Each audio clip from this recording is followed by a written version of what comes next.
Ipinapaalala ng pamahalaang panlalawigan ng Maguindanao del Sur ang kahalagahan ng pagiging handa sa oras ng emergency sa pamamagitan ng pagbibigay ng tamang impormasyon kung saan at sino ang dapat tawagan sa oras ng pangangailangan. Ang Partners in Peace and Progress story sa report.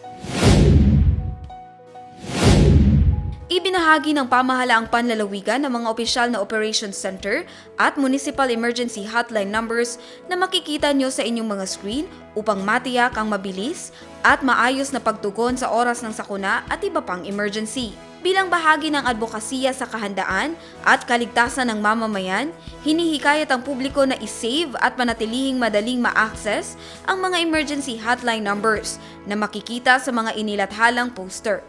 Ang mga numerong ito ay magsisilbing direktang ugnayan sa oras ng sunog, aksidente, biglaang karamdaman, kalamidad, at iba pang hindi inaasahang pangyayari na nangangailangan ng agarang tulong.